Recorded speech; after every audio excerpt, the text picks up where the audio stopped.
después de que Jesús ya ha establecido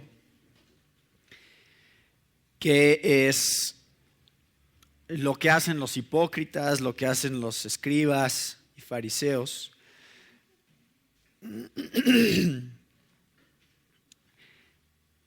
les da un ejemplo de una estructura a los discípulos de cuáles son los aspectos importantes de la oración. Y el pasaje paralelo a este que está en Lucas tiene el contexto de que de hecho los discípulos le piden esto.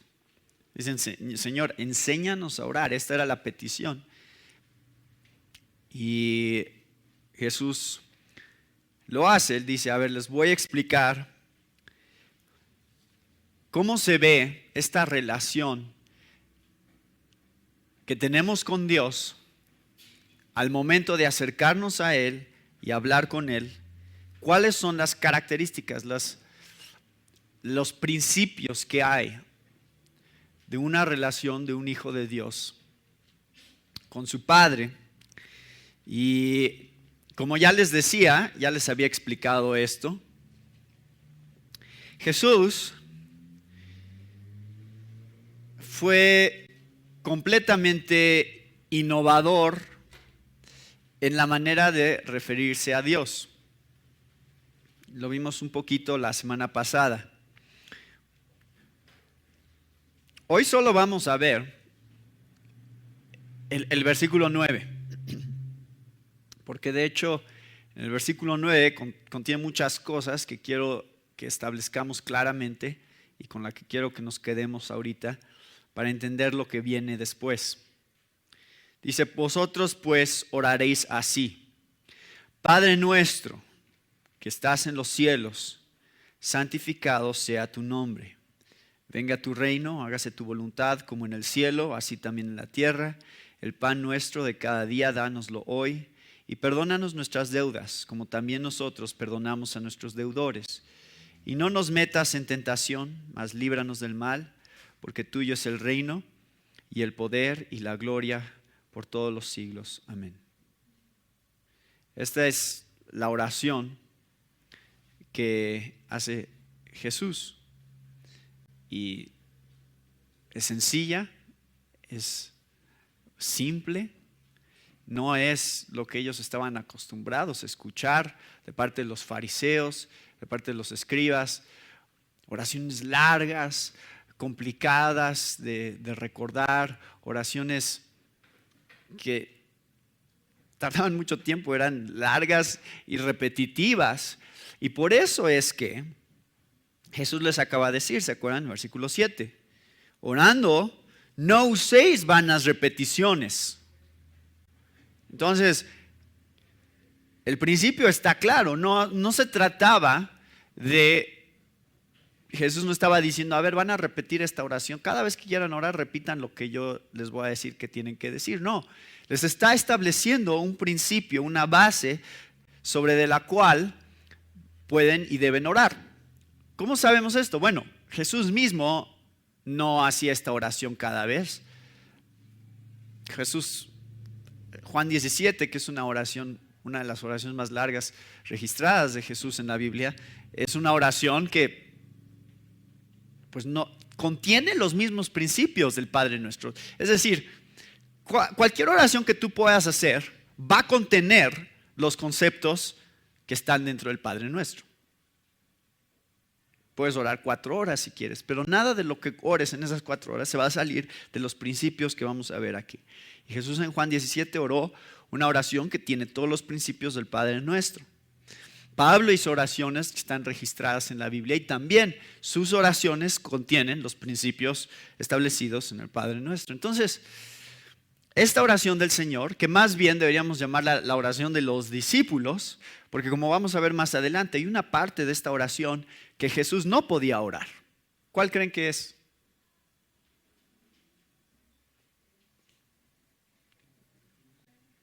Perdónanos nuestras deudas, nuestras ofensas, nuestros pecados. ¿Jesús podía hacer esa parte de la oración?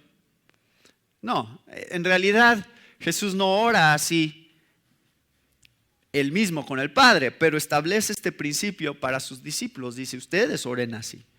Vosotros pues oraréis de esta manera. Este es un ejemplo a seguir. Y este es el primer punto que quiero que veamos. Padre nuestro. ¿Qué significa Padre nuestro? Y nuevamente, Jesús había innovado la manera de orar al referirse a Dios como su Padre. Esta relación realmente jamás la habían escuchado que alguien orara de esta manera, ningún maestro de la ley. Se los mencioné la semana pasada, pero lo vuelvo a mencionar. En el Antiguo Testamento, todo el Antiguo Testamento, hay 14 referencias a Dios como Padre. 14 en todo el Antiguo Testamento. Pero nunca a un nivel individual. Nunca. O sea, nunca van a encontrar una oración donde David ore y diga, Padre mío. O que Daniel hubiera orado, Padre. O Abraham. Busquen las oraciones registradas en todo el Antiguo Testamento. Nadie dijo eso. Nadie se refirió a Dios como Padre. Todas las referencias a Dios como Padre en el Antiguo Testamento son como Padre de la nación. Es una relación entre Él y el pueblo de Israel. Ese aspecto es al cual el Antiguo Testamento se refiere a Dios como Padre. Pero nunca a este nivel individual, personal. Entonces Jesús empieza a orar así. Y de hecho, Jesús siempre ora así. Cada vez que se refiere a Dios, se refiere al Padre, siempre. Busquen todo lo que Jesús oró en todos los evangelios y siempre dice Padre, siempre. 60 veces en los evangelios encontramos a Jesús refiriéndose a Dios como Padre. Excepto una vez. Hay una sola ocasión en la cual no dijo Padre. ¿Cuál? Una. Dios mío, ¿por qué me has desamparado? Es la única vez que no usó el término Padre. En el momento más extraño y misterioso de todo el ministerio de Jesús, creo yo, que menos sabemos qué está pasando realmente, solo sabemos que está cargando con el pecado del mundo, pero qué está pasando en la relación, no entendemos qué tan dramático, qué tanta angustia y dolor produjo en el corazón de Jesús, no entendemos esa parte y sin embargo es la única donde no se refiere a Dios como Padre y después, ¿qué dice? Regresa nuevamente al término Padre. Dice, Padre, en tus manos encomiendo mi espíritu. Entonces, no fue permanente. Y bueno, obviamente esto de Dios mío, ¿por qué me has desamparado? Es una cita del Antiguo Testamento. También entendemos por qué es que no usa esa frase, pero yo creo que también tiene que ver con lo que estaba experimentando Dios en ese momento, Jesús en la cruz, en su relación con Dios, el Padre. Algo pasó ahí, pero no fue permanente. El abandonamiento del Padre al Hijo fue algo breve, porque fue el momento en el cual cargó nuestra culpa y después de eso Jesús dijo, consumado es.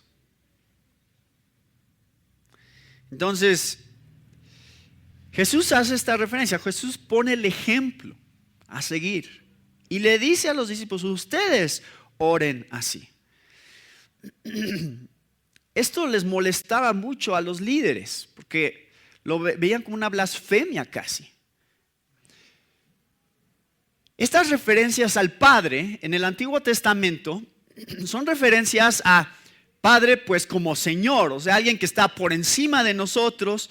Tenemos que respetarlo, tenemos que honrarlo. Él es Padre de todo, de toda creación, Padre de Israel como nación. Entonces de alguna manera lo ven allá arriba como Padre. Y este era el concepto limitado que existía en la mente de los maestros judíos sobre Dios.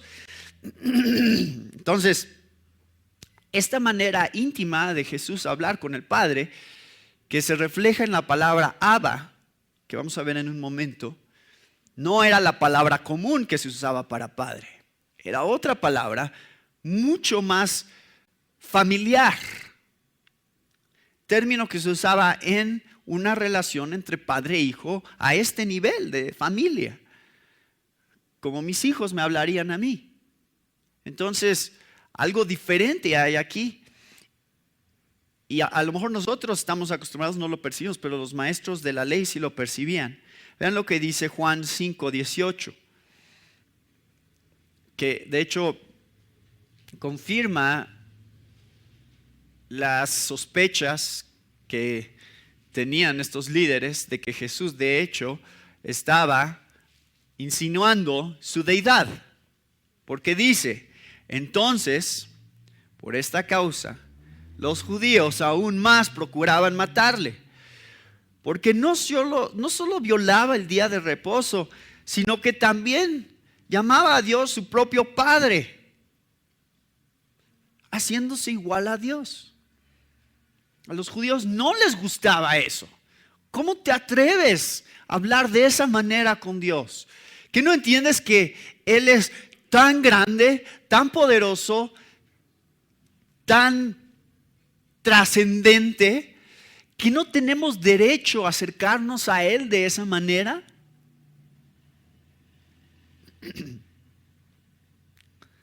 Y Jesús dice, Él es mi Padre.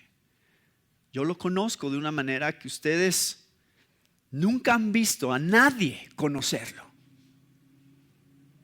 La razón por la que yo puedo hablar con Él de esta manera es porque nadie lo conoce de la manera que yo lo conozco.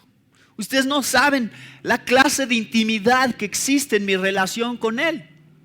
Si nadie se había referido a Dios como Padre antes de esta manera, es porque no conocían a Dios de esta manera. Como Jesús. Él es el primero que llega con esta clase de intimidad y con esta clase de comunión, al grado de que lo que el Padre quiere se refleja en lo que el Hijo hace y quiere. Y el que ha visto al Hijo ha visto al Padre, porque Él es quien el Padre envió a representarlo a Él mismo, su voluntad, lo que Él quería hacer en la historia de la humanidad. Pero bueno, no se queda ahí.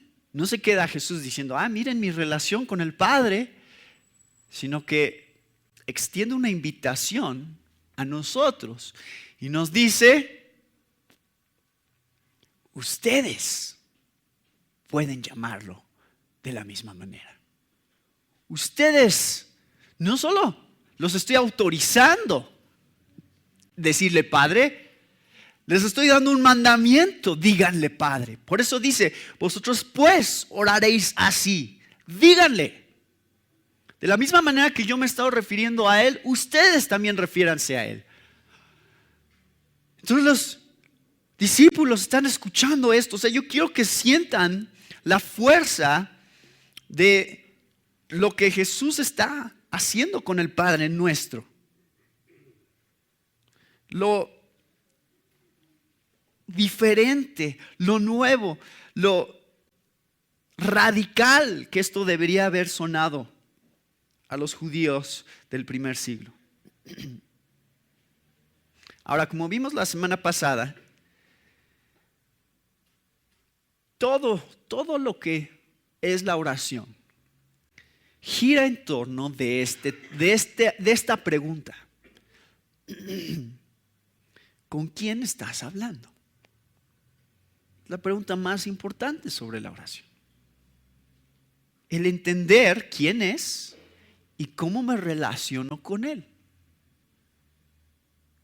Por lo cual, tenemos que hacernos la pregunta, ¿padre de quién? Ya comencé esta pregunta la semana pasada y les di algunas respuestas, pero quiero volver a regresar a este punto porque este es un principio muy importante de establecer. Vivimos en una sociedad que cree en el universalismo de la paternidad divina, es decir, Dios es padre de todos.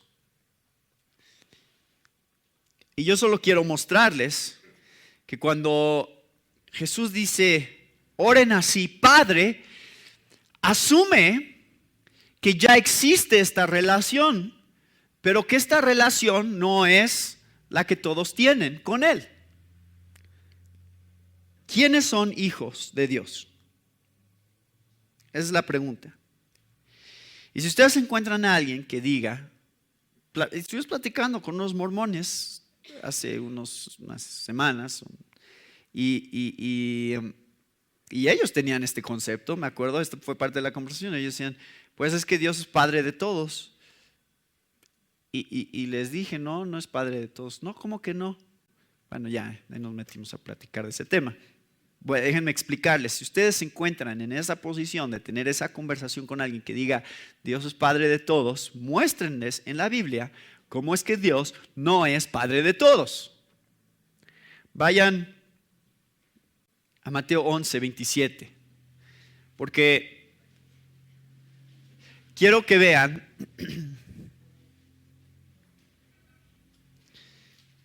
qué es lo que Jesús dice. Mismo contexto, es Mateo unos capítulos más adelante solamente. Mateo 11, 27 dice, todas las cosas me han sido entregadas por mi Padre y nadie conoce al Hijo, sino ¿quién? El Padre, ni nadie conoce al Padre, sino el Hijo. ¿Y quién? Y aquel a quien el Hijo se lo quiera revelar. Entonces, ¿quién conoce al Padre como Padre? ¿Todos? No. Dice Jesús, aquellos a quienes el Hijo decide revelárselo, lo verán como Padre. Y vean Juan 8. Aquí en Juan 8, versículos 42 al 47, tiene Jesús una conversación precisamente con los líderes religiosos y les dice, los confronta. Si Dios fuera vuestro Padre, ¿qué pasaría? Me amaríais, porque yo salí de Dios y vine de Él. Pues no he venido por mi propia iniciativa, sino que Él me envió. ¿Por qué no entendéis lo que digo? Porque no podéis oír mi palabra. Sois de vuestro padre el diablo y queréis hacer los deseos de vuestro padre. Él fue un homicida desde el principio y no se ha mantenido en la verdad porque no hay verdad en él. Cuando habla mentira, habla de su propia naturaleza porque es mentiroso y es el padre de la mentira. Pero porque yo digo la verdad, no me creéis. ¿Quién de vosotros me prueba que tengo pecado? Y si digo verdad, ¿por qué vosotros no me creéis? El que es de Dios, escucha las palabras de Dios. Por eso vosotros no escucháis, porque no sois de Dios. ¿Ven lo que está diciendo Jesús? Está diciendo, los que son hijos de Dios, los que pueden llamarlo Padre, son personas que tienen ciertas características. Uno, me aman a mí. Dos, escuchan lo que yo les digo y me creen. Y si no me creen, no son hijos de Dios. ¿Son hijos de quién? Del diablo. Porque el no creer la verdad es creer mentira. ¿Y quién es el padre de mentira? Satanás. Entonces, si tú estás creyendo algo falso con respecto a Dios y con respecto a Jesucristo, tu papá es el diablo. ¿Son todos hijos de Dios? No. son todos hijos de Dios. Jesús quiere que eso quede muy claro. Espero que quede claro para ustedes. Entonces, antes de siquiera empezar a orar, antes de atrevernos a siquiera decir, Padre, ¿qué tendríamos que hacer?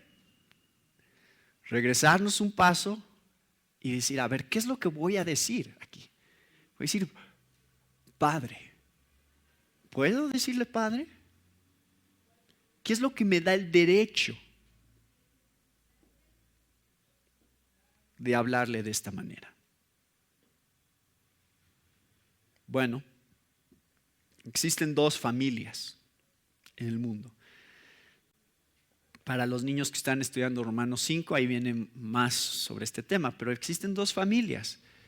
Una familia es la familia de Adán. Es aquellos que hemos nacido en Adán, en pecado, separados de Dios. No como hijos de Dios, sino separados de Él. Y la otra categoría es aquellos que han nacido a través de Jesucristo, los que han nacido de nuevo. Entonces, naces dos veces, naces una vez físicamente en pecado, separado de Dios, y para poder llamar a Dios tu Padre, tienes que poner tu fe en Jesucristo, pedirle a Dios que perdone tu culpabilidad por tu pecado, ver su sacrificio como la única esperanza para tu vida, y entonces ser reconciliado con Dios, lo cual Juan 3 dice, se llama nacer de nuevo. ¿Nacer en dónde? En la familia de Dios, ¿no? Ahora eres hijo. Por eso usa estos términos la Biblia. Papá, hijo, nacer, familia, hermanos. ¿Entienden esos términos? Pues sí, porque así funciona la sociedad, es el núcleo de nuestra sociedad. Y Dios quiere que entendamos esos términos en relación a tu experiencia como una familia. ¿En qué familia naciste? Eso te da un apellido y dices, pues este es mi papá, este es mi mamá, estos son mis hermanos. Dice, a ver, así funciona espiritualmente. Tú naciste, ¿dónde? En una familia que se llama la familia de Adán. ¿Quién era tu papá? Satanás. Si tú quieres pertenecer a una nueva familia, ¿qué vas a tener que hacer? Nacer otra vez dentro de una nueva familia, porque si no, no tendrás los derechos que tiene el hijo que nace dentro de esa familia. Es la única manera de obtener la herencia, el apellido y la relación que va con ser parte de la familia de Dios.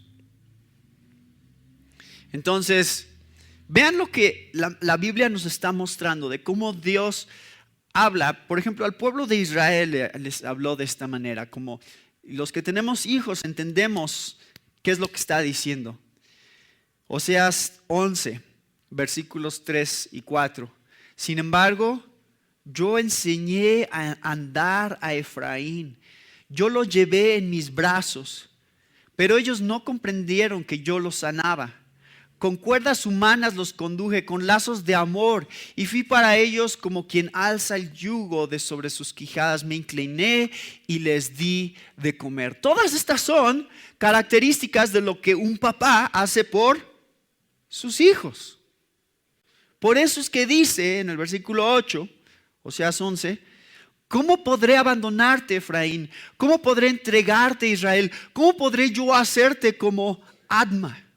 ¿Cómo podré tratarte como a Zeboim? Mi corazón se conmueve dentro de mí, se enciende toda mi compasión. Esta es la relación que Dios tenía con Israel como sus hijos. Y ahora se lleva a esa relación en el Nuevo Testamento a algo muy personal que Jesús obtuvo por nosotros. Y esa relación comienza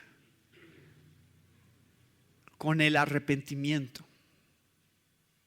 Comienza con reconocer que hemos ofendido al Padre. Eso es lo que nos separó de Él en primer lugar. Ahí empieza. ¿Se acuerdan de la parábola del hijo pródigo en Lucas capítulo 15? ¿Cuál fue la reacción inicial del hijo pródigo al volver a ver a su padre después de haber estado lejos de él? Versículos 20 y 21. Y levantándose, fue ¿a quién? A su padre. Y cuando todavía estaba lejos, su padre lo vio y sintió compasión por él y corrió y se echó sobre su cuello y lo besó. Y el hijo le dijo: Padre, he pecado contra el cielo y ante ti. Ya no soy digno de ser llamado hijo tuyo. La verdadera relación con Dios como nuestro Padre empieza ahí, reconociendo que no somos dignos de ser llamados sus hijos. Ahí empieza, diciendo: Señor, aquí estoy delante de ti. Quisiera que fueras mi Padre, pero sé que no lo merezco. Sé que hay algo que nos ha separado, que se llama transgresión, se llama pecado, se llama romper tu ley. Entonces, venimos a Él arrepentidos, así como el hijo pródigo viene delante de Él, para restablecer esta relación, padre e hijo. Esas son todas las, imagínense, es todo lo que está implícito aquí cuando Jesús dice: oren así, Padre. ¿Se dan cuenta cuánto peso tiene? O sea, no es tan simple como pensamos, y lamentablemente hemos escuchado esta oración tantas veces y repetido tantas veces, especialmente para los que vienen del catolicismo. Hemos repetido esta oración tantas veces que son palabras, pero así como dijo Jesús en el versículo 7, son palabras que se han convertido en repeticiones y no entendemos lo que realmente significan para nosotros.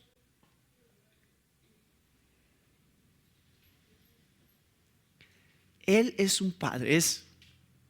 Fíjense, cuando tú llegas a Él diciéndole Padre, ¿saben qué significa?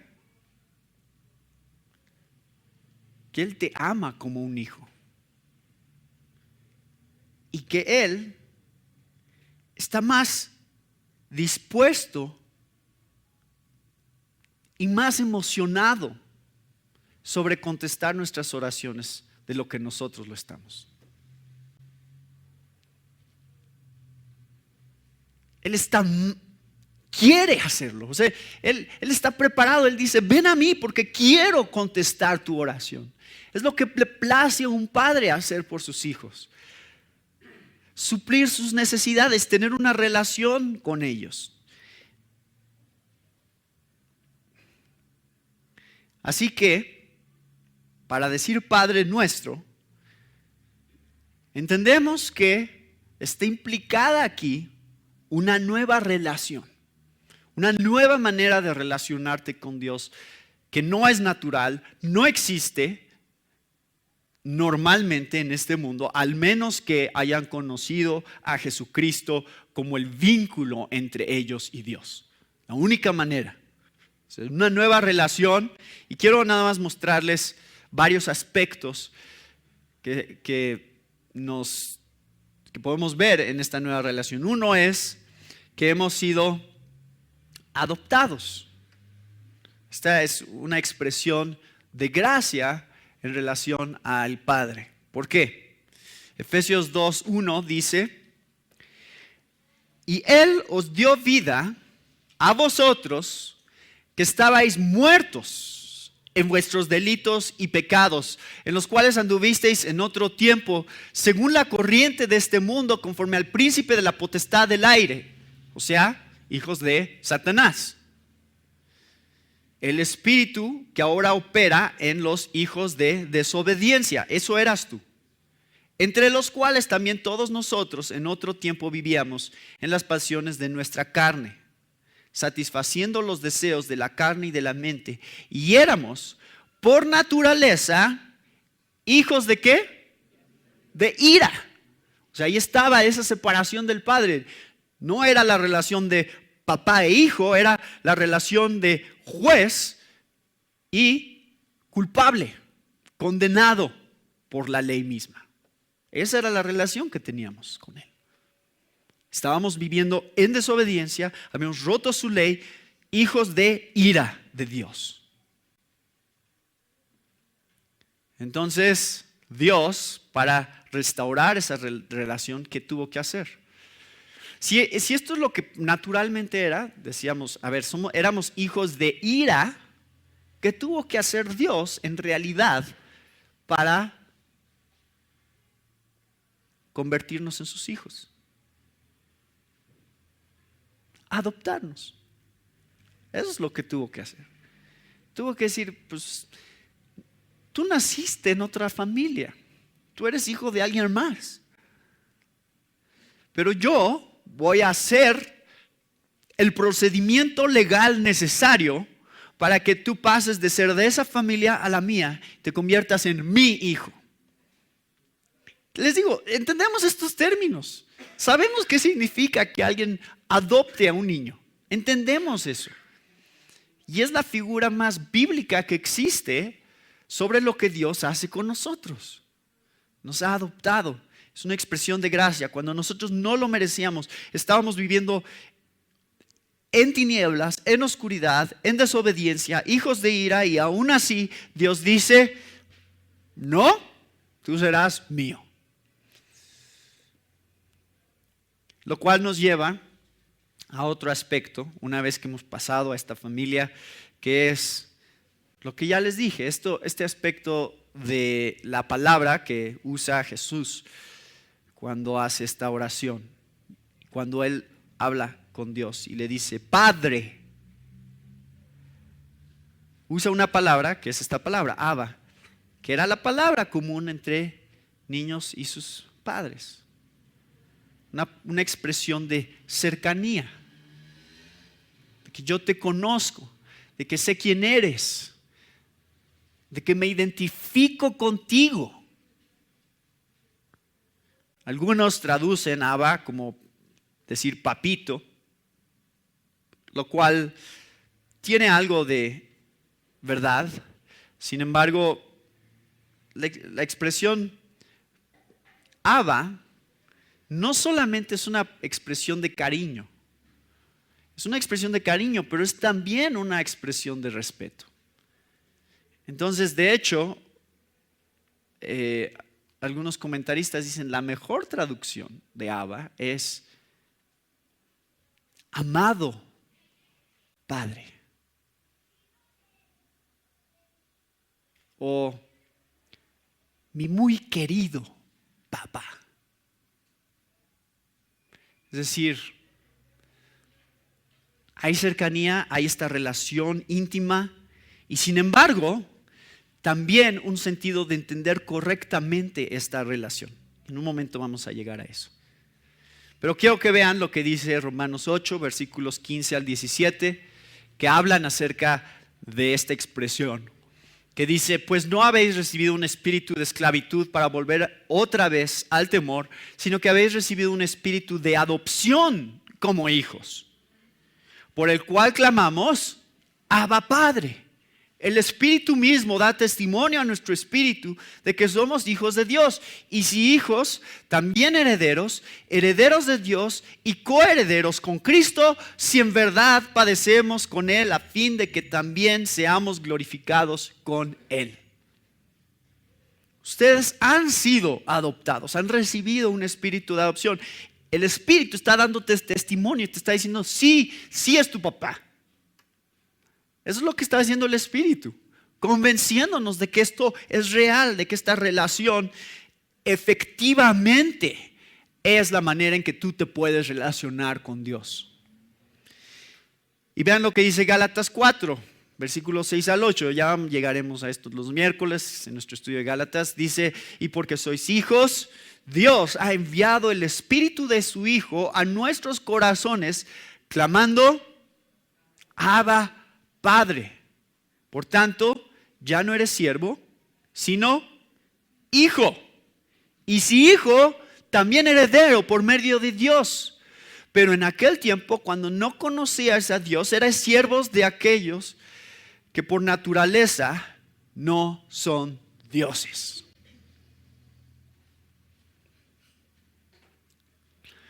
Cuando tú entras en la familia de Dios, todo lo que es de Dios es tuyo. ¿No es increíble?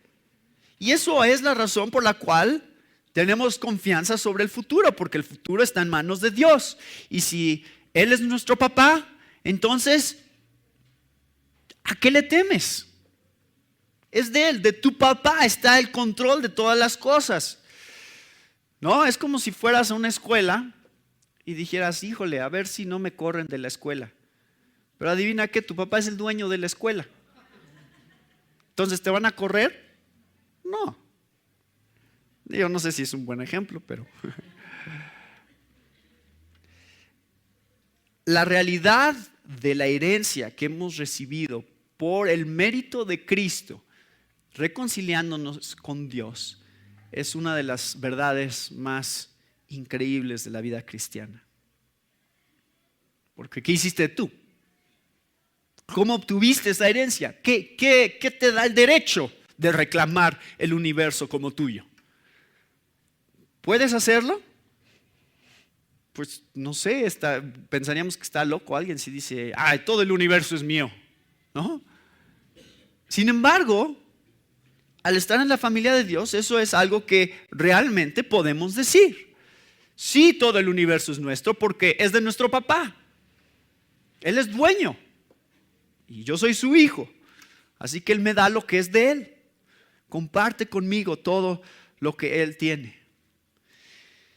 Entonces es una expresión, encontramos adoptados como una expresión de gracia, encontramos Abba como una expresión de cercanía. Y la segunda palabra, fíjense, hemos visto una palabra del Padre Nuestro hasta ahorita.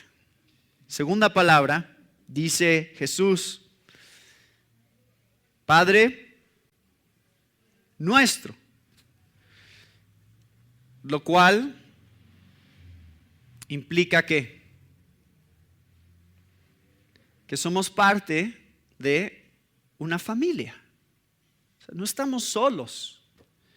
No es nada más algo entre tú y Dios. Es algo en donde tú has pasado a pertenecer a una familia mucho más grande, en donde tienes hermanos y hermanas que están experimentando lo mismo que tú has experimentado. ¿No es increíble?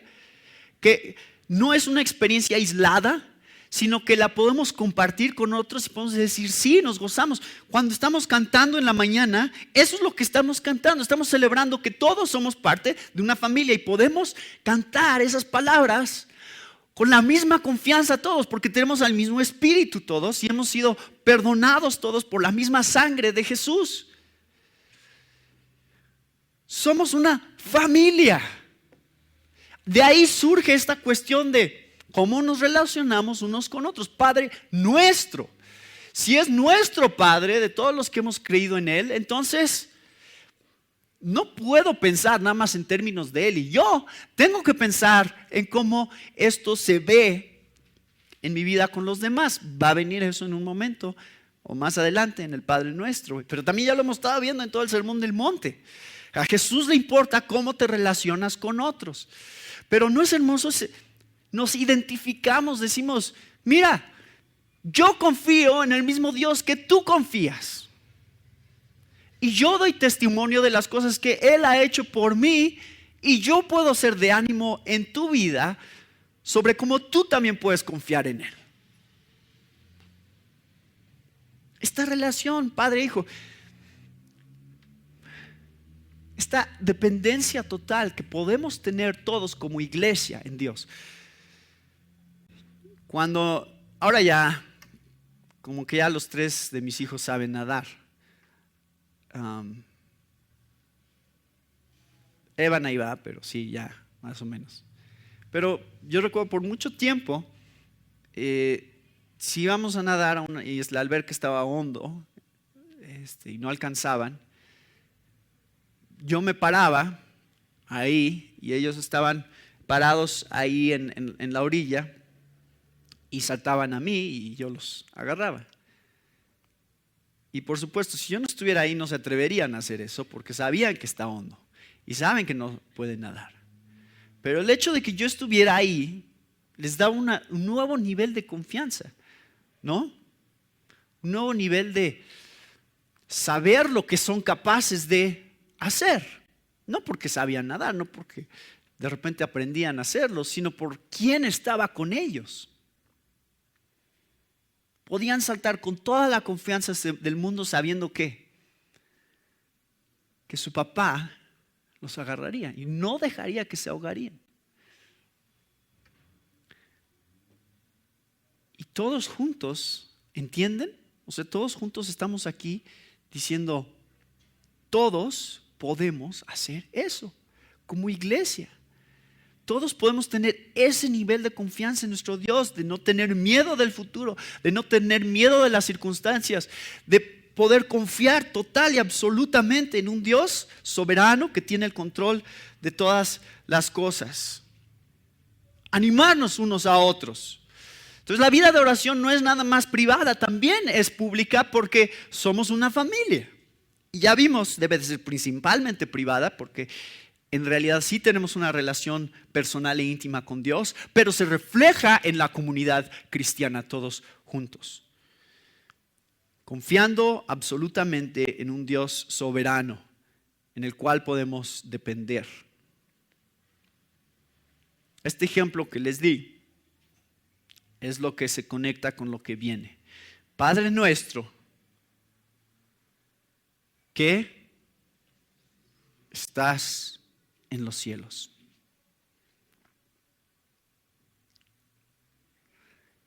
¿Qué expresa esta parte? Ya lo vimos cuando estábamos hablando acerca de los últimos versículos del capítulo 5. Les mencioné algo de esto brevemente, pero aquí se está retomando este concepto. Padre expresa cercanía con nosotros. Está cerca de nosotros, no debemos de tener miedo, debemos de tener confianza absoluta en Él. Pero además, no es nada más eso. Porque pues yo podría decir que tengo confianza, o sea, tengo cercanía con ustedes también, ¿no? Pero hay una diferencia en esta cercanía, porque es una cercanía ¿con quién? Con alguien que está por encima de nosotros. Cuando dice Padre nuestro que estás en los cielos, en los cielos. O sea, sí, Padre, estás cercano, Abba Padre, estás cercano de nosotros, eres nuestro amigo, estás escuchándonos, te preocupan nuestras necesidades, pero no solamente eso, sino que también creaste este universo y tienes todo el poder y la soberanía y el control de todas las cosas. Así que no te pongas demasiado cómodo con Él como algunos lo hacen y dicen, ah, sí, Dios es mi cuate y nos llevamos así muy chido y ¿no? O sea, hay gente que se expresa así, bueno, está bien, quieres ver a Dios tan cercano y tan íntimo como tu amigo, como alguien ahí, tu vecino, tu primo, tu hermano. Es verdad, pero no es la única verdad sobre nuestra relación con Dios. También es verdad que está por encima de nosotros y es mucho más grande que nosotros. Y existe un sentido de reverencia y de temor delante de Él también, ¿no? Como de, Señor, no soy digno de que tengamos esta relación tan cercana porque entiendo qué tan más grande eres tú que yo. ¿Yo quién soy? ¿Yo de qué tamaño soy comparado contigo? Y se los he dicho antes, esta cuestión del universo, cuando vemos qué tan pequeños somos en relación al resto del universo, empezamos a pensar, bueno, así yo me sentía, decía, ¿cuánto espacio desperdiciado, no?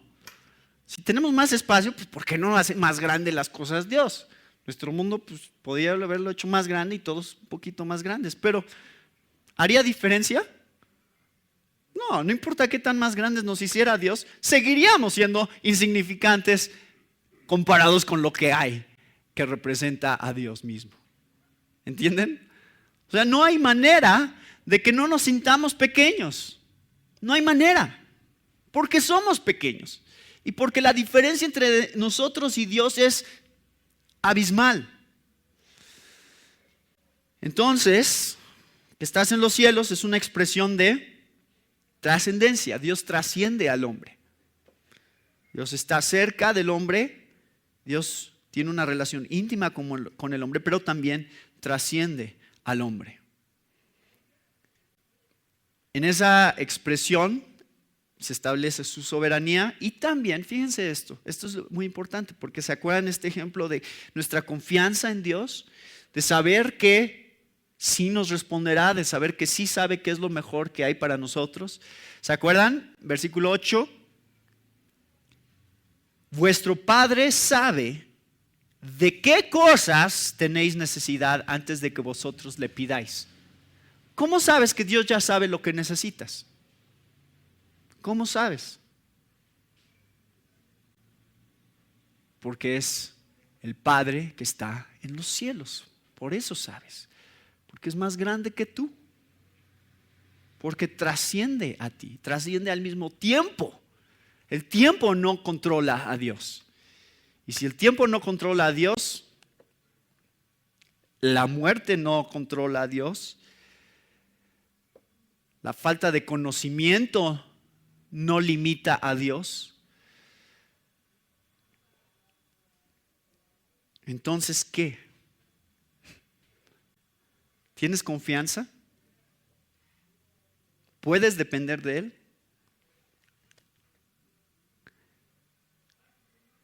Fíjense cómo todas estas cosas nos muestran, todas estas cosas que hemos estado viendo en la oración, nos muestran la importancia de los atributos de Dios. Lo vimos la semana pasada. Cuando ores, entra en tu aposento y cerrada la puerta, ora a tu Padre que está en lo secreto. O sea, no hay nadie más, tú cerraste la puerta de tu cuarto y tienes completa confianza de ¿qué? De que Dios está ahí. ¿Cuántas cosas en nuestra vida serían diferentes si de veras creyéramos eso? ¿No? Si de veras creyéramos que Dios siempre está allí, ¿cuántas cosas haríamos diferente? Pero no lo creemos, no pensamos en los atributos de Dios como algo real, como algo tangible, como algo que afecte nuestras vidas. Y entonces hacemos cosas y decimos, mientras otros no me vean, entonces estoy bien. Porque si estoy solo, nadie me ve. Tu Padre, que está en lo secreto y ve en lo secreto, te recompensará en público. Y nuevamente, versículo 8, tenemos que Él ya sabe, omnisciencia de Dios. Él ya sabe todas las cosas antes de que tú se las pidas. Tienes que entender con quién estás hablando. Es el tema más importante de la oración. ¿Con quién estás hablando? ¿Quién es esta persona que te está escuchando? ¿Cuáles son sus características? Sus atributos. Entiende eso antes de abrir tu boca. Y al momento de empezar a orar, empieza por ahí reconociendo quién es este Dios. Empieza dándote cuenta no solo que ha comprado tu relación con Él mismo, sino que también Él ha creado todas las cosas, está más allá de ti, es trascendente y tiene todo en sus manos. A ver, si ustedes ya meditaron todo eso, imagínense, es que quiero que vean esto porque cuando oramos, ¿cómo oramos? Señor, ayúdame porque necesito, esta situación está muy difícil y nos vamos directo a la petición, ¿no? O sea, luego al grano. O sea, Señor, necesito esto de ti.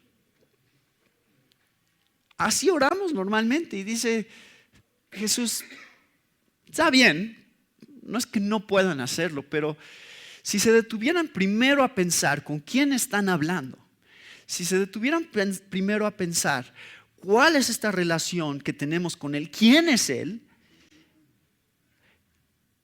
entonces toda nuestra perspectiva de lo que sigue cambiaría. ¿No? Algo pasa ahí, porque ya me tomé el tiempo de decir, a ver, Señor, sé que estoy acostumbrado a hablar contigo, a decir todas estas cosas, pero ayúdame a detenerme primero, nada más a pensar quién eres. Ayúdame, Señor, porque si tú me vas mostrando quién eres a través de tu palabra, y cuando yo acudo a ti en oración, pienso en esas cosas que he estado aprendiendo acerca de ti, entonces probablemente también mis peticiones irán cambiando un poquito. Y no nada más mis peticiones y las cosas que quiero y anhelo, sino la confianza que tengo en ti de contestar cambia.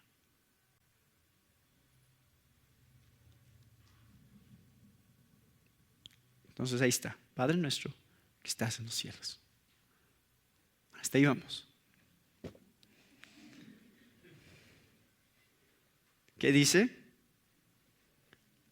Santificado sea tu nombre.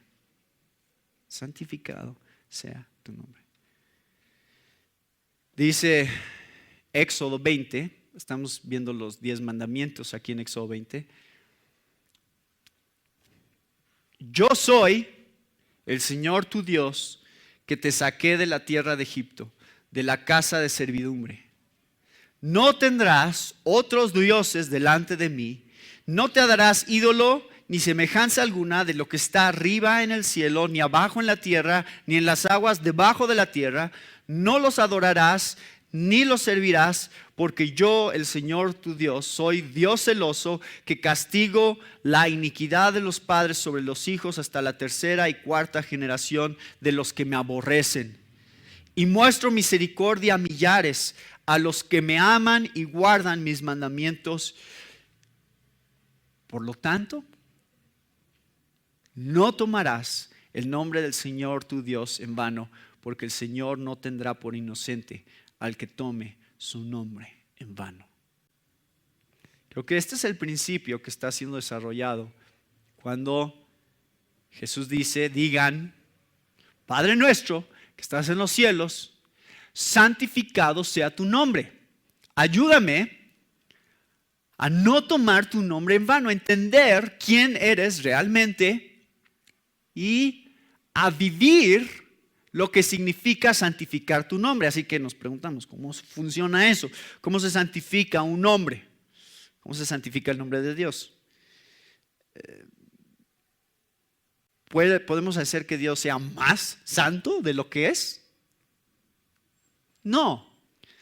Sin embargo, en donde los atributos de Dios son reconocidos, la gloria de Dios es más evidente. No es más gloria de Dios, es más evidente la gloria de Dios.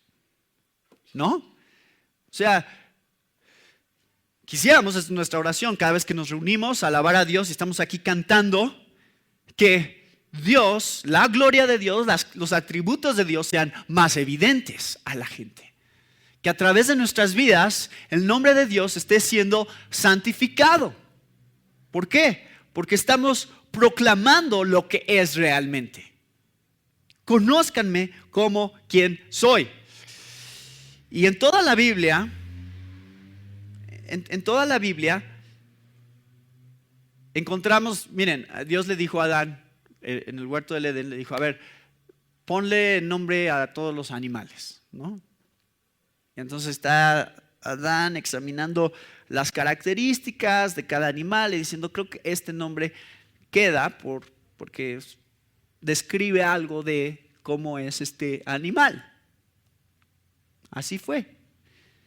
Y por lo regular buscamos que un nombre represente algo. Inclusive cuando le ponemos nombres a nuestros hijos, buscamos los significados porque quisiéramos que tuviera algo de relevancia el nombre, ¿no? Por eso no van a encontrar a muchas niñas que se llamen Jezabel o no van a encontrar a muchos Judas o acabo de leer de una secta satánica que le pusieron al bebé Lucifer, ¿no? Bueno, pues quieres que su nombre represente algo, ahí está, ¿no? Sí lo hace la gente, piensan en el significado y el nombre refleja lo que es. Sin embargo, en la Biblia, Dios nunca nos dio esa opción. Dios nunca dijo, a ver, pónganme un nombre. Ustedes vean, a ver, ¿qué ven de mí? Y pues como que lo que ustedes perciban así, díganme. ¿Cuándo dice la Biblia que Dios nos da a nosotros ese derecho de nombrar a Dios?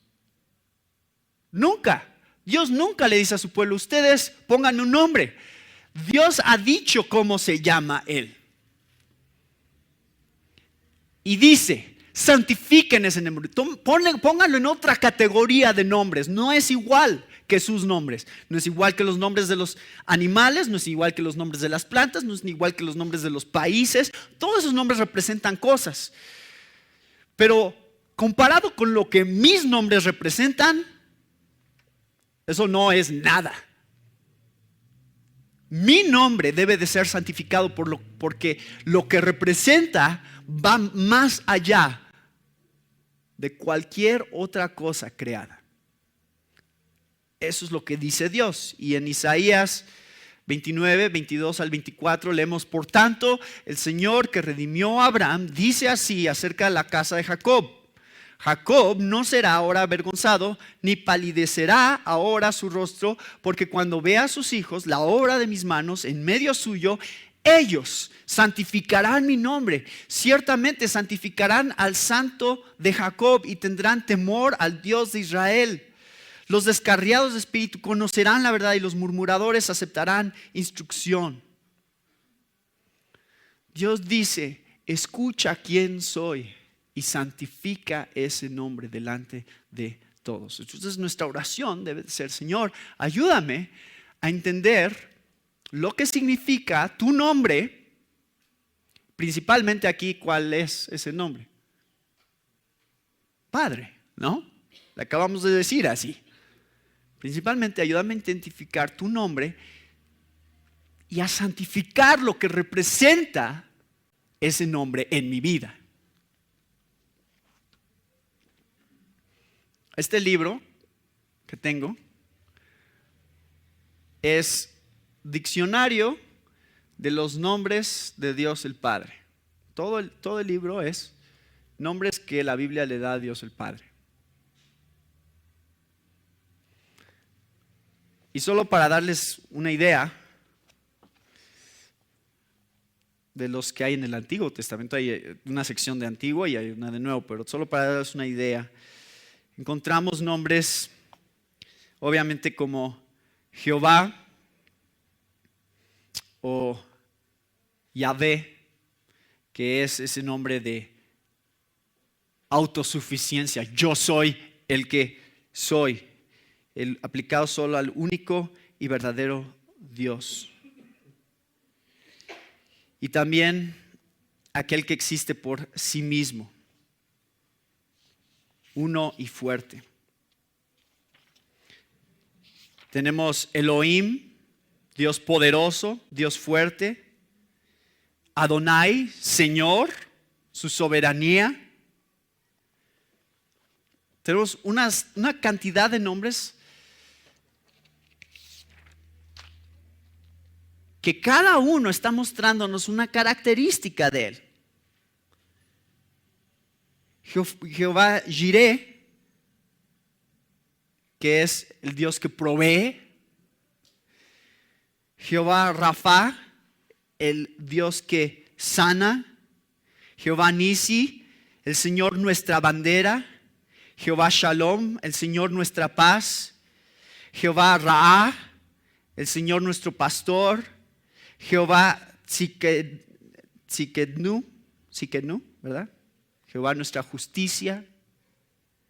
Jehová Shammah, el Señor está presente. Todos esos nombres que nos da la Biblia, estos nada más son algunos que quería leerles, pero nada más para que se den una idea de todos estos nombres que están a lo largo de toda la Biblia representando a Dios. Y dice Jesús, oren al Señor, ayúdame, Señor, es una petición, ¿no?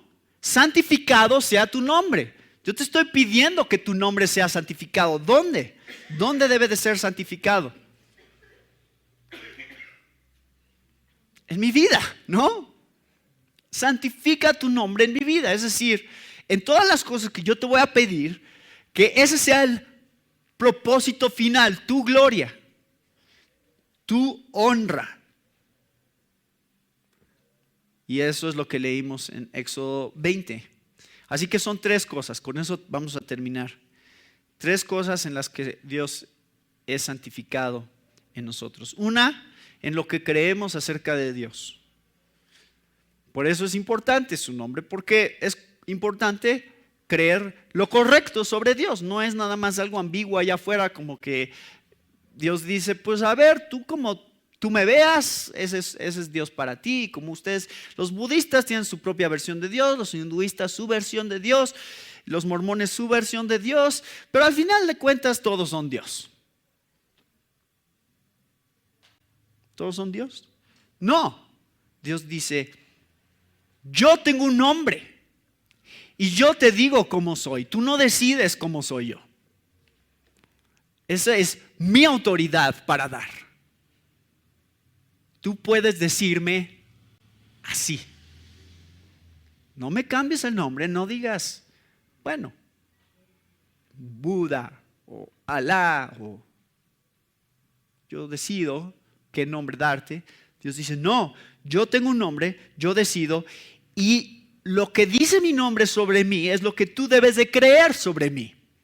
Entonces decimos, Señor, ayúdame a creer correctamente quién eres y cómo eres. Porque así tú serás santificado en mi vida. Si yo tengo un entendimiento correcto de ti, tú serás glorificado cuando yo hable sobre ti. Pues empiezo a decir una cantidad de tonterías, de herejías, que es lo que hace mucha gente, porque tienen su propia idea. Dios no es glorificado en eso, Dios no es santificado, su nombre no es santificado cuando la gente se crea su propio Dios. Y había una iglesia en Estados Unidos que publicó esto, estaba escuchando esto el otro día. Publicaron sobre sus reuniones de alabanza y decían, nuestras reuniones de alabanza hemos tratado de deshacernos de ciertas palabras por pues todo el peso cultural que implican. Por ejemplo, no hay que decirle Señor, porque Señor pues crea como esta jerarquía, ¿no? Es como que, ay, es Señor, ¿no? El amo y siervo. Y mejor no hay que usar ese término, Señor no. Mejor amigo, me gusta más amigo. Entonces no le vamos a decir Señor. Y esos decían que están deshaciéndose de Señor en los cantos. Porque no les gusta y no quieren ofender a la gente que pudiera entrar y hacerlo sentir como que este Dios es demasiado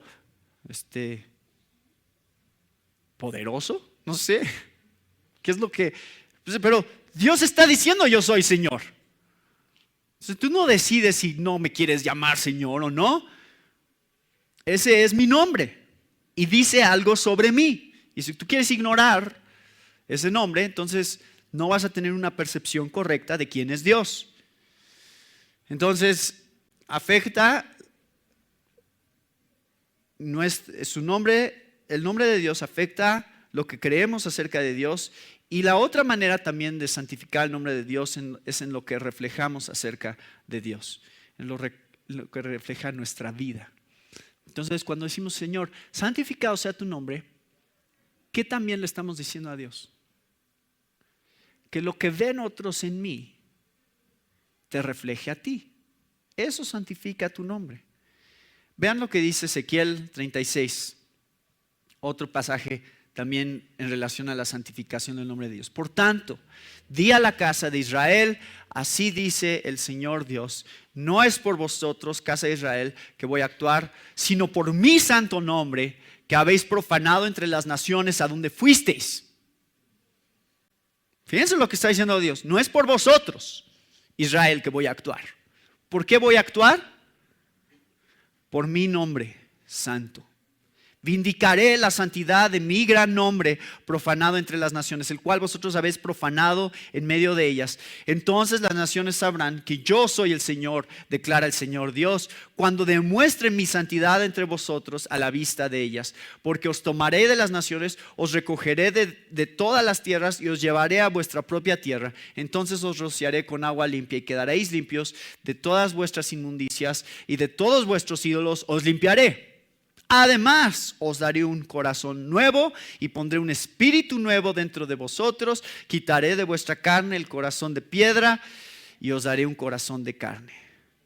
Pondré dentro de vosotros mi espíritu y haré que andéis en mis estatutos y cumpláis cuidadosamente mis ordenanzas.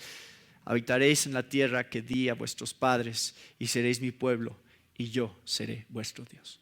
¿Cómo dice Dios aquí a Israel que va a santificar su nombre? ¿Cómo? Cambiándolos a ellos. Diciendo, yo voy a hacer que ustedes me obedezcan, dándoles un nuevo corazón, dándoles la capacidad de obedecerme, porque entonces ¿qué?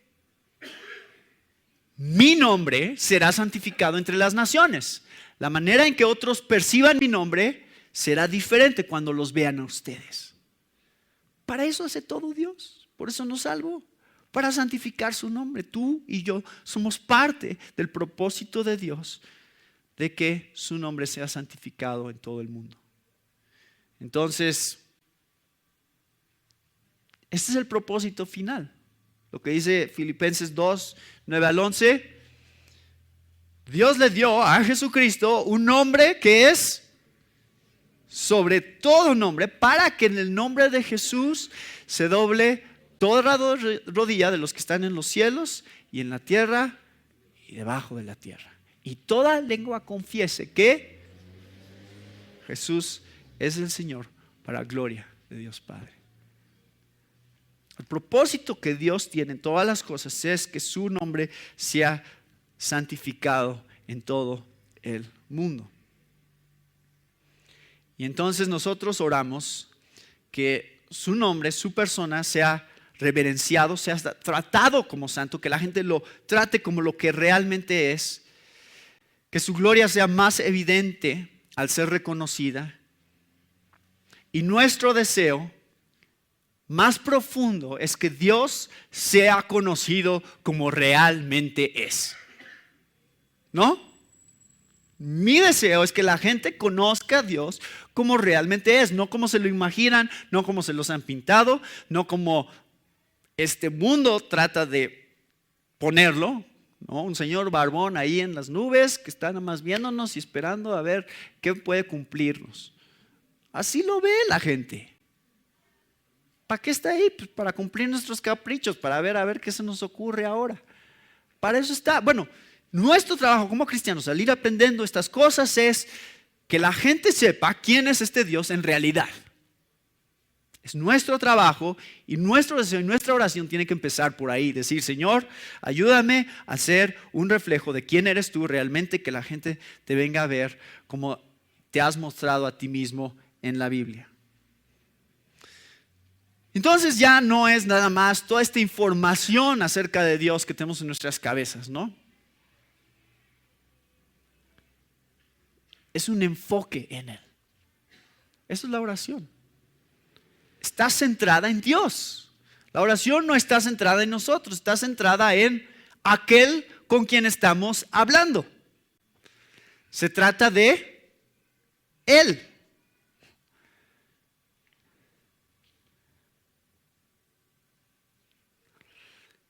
Así que lo que vamos a ver en los puntos que siguen es, una vez que se ha establecido eso, entonces esta oración de santifica tu nombre es una oración para depender de Él más. Es una oración que muestra que lo necesitamos. Tú, Señor, haces esa obra. Tú santifica tu nombre a través de mi vida. No es que tú y yo estemos en nuestra vida como cristianos tratando de santificar el nombre de Dios por nuestra cuenta. Necesitamos a Dios para hacer esa tarea. Entonces tiene que ser parte de nuestras oraciones, tiene que formar parte del deseo. Cada vez que nos acercamos a Dios, decir, Señor, tu obra en mi vida, es decir, tu cambio de corazón en mi vida, que es lo que leíamos en Ezequiel, eso es lo que va a lograr que este propósito se cumpla, de que tú seas glorificado, que la gente te vea como eres y que tu nombre sea santo.